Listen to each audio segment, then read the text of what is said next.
बड़े दुख की बात है और बड़े दुर्भाग्य की बात है कि राजस्थान में हमारा अलवर ज़िला राजनीतिक दृष्टि से और प्रशासनिक दृष्टि से बहुत फॉरवर्ड ज़िला कहलाता था। पिछले 2 दशक से कुछ भगवान की इस प्रकार की नाराज़गी हुई कि राजनीतिक दृष्टि से ज़िला बिल्कुल जीरो हो गया 2 दशक से।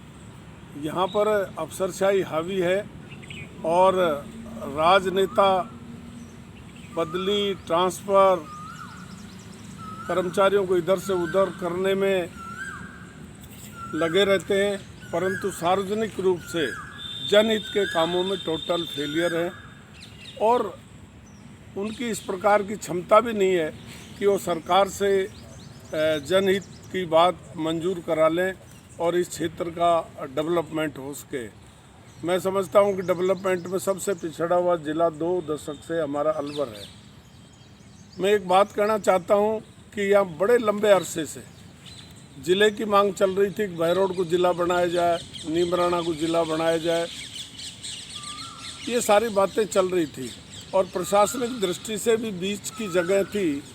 अगर यहाँ ज़िला बनाया जाता तो जो जुर्म हमारे यहाँ 2, 2.5, 3 सालों में हुए हैं, जो गुंडागर्दी का आलम यहाँ हुआ है, जो लूट खसूट यहाँ पर हुई है और जो गोलियाँ यहाँ पर चली हैं और जो लोगों को डराने धमकाने का यहाँ पर प्रचार प्रसार हुआ है, ऐसा पहले कभी नहीं हुआ। अगर ज़िला यहाँ बनता तो ये सारे गुंडागर्दी को चेक किया जा सकता था और चेक किया जा सकता था और गुंडों को गिरफ्तार भी किया जा सकता था। ऐसी बात नहीं है, कुछ लोग गिरफ्तार भी हुए लेकिन उसमें बहुत समय लग गया। दूसरा, मैं निवेदन करूं कि यहाँ पर आज तक कोई भी लॉ एंड ऑर्डर को लेकर के कोई बड़ी यहाँ मीटिंग नहीं हुई, ना तो सरकार की तरफ से ना प्रशासन की तरफ से। आपने अब देखा होगा सरेआम हमारे बानसूर में लगातार 1 महीने में 3 बार गोलियाँ चल चुकी, लोग मारे जा रहे हैं, डर भय का वातावरण है। बहरोड की स्थिति भी यही है। यहाँ पर ये दोनों कस्बे ब्राह्मण बनियों के कस्बे हैं, जमींदारों के कस्बे हैं, लेकिन कोई आदमी सुरक्षित नहीं है।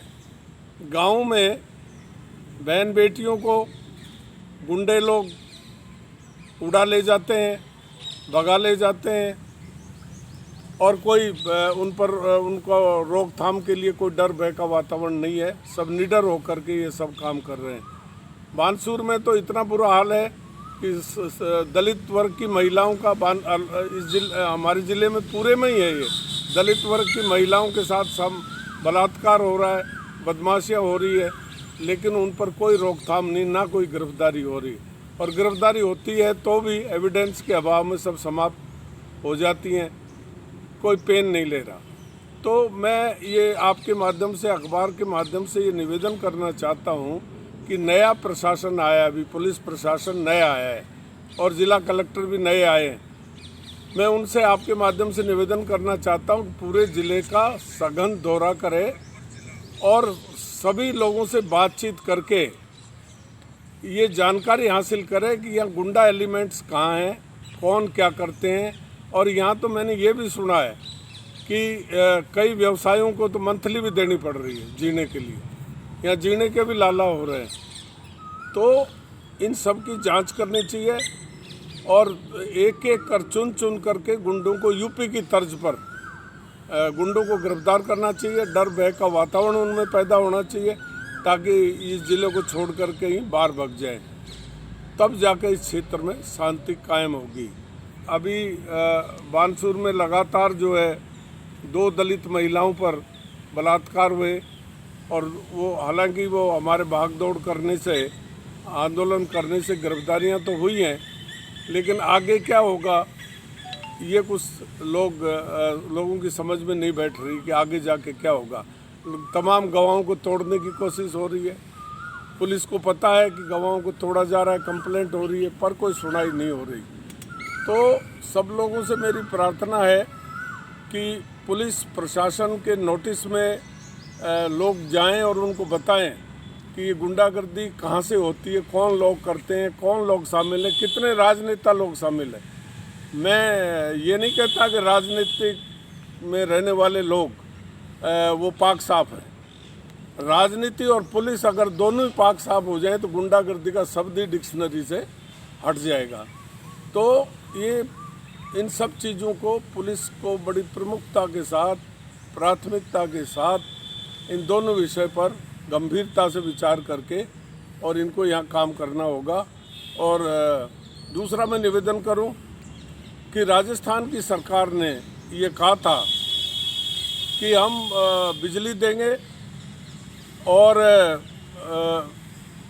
बिजली के अलावा क्या बोलते हैं उसको, सॉरी एक सेकंड, नहीं भरेंगे। हमारी सरकार ने, वसुंधरा जी ने सबकी वीसीआर मना कर दी थी।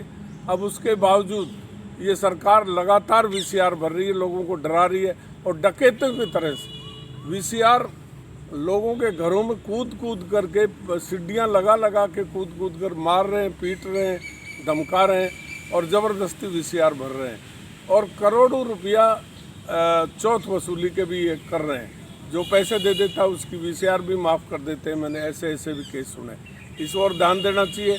केंद्र सरकार ने अभी प्रधानमंत्री जल योजना की घोषणा की है, जिसके तहत सरकार को अपना एस्टीमेट गांव वाइज बनाना चाहिए था, प्रोग्राम बनाना चाहिए था, लेकिन राजस्थान सरकार ने इस ओर कोई ध्यान नहीं दिया और गांव में पीने के पानी की बड़ी गंभीर समस्या है।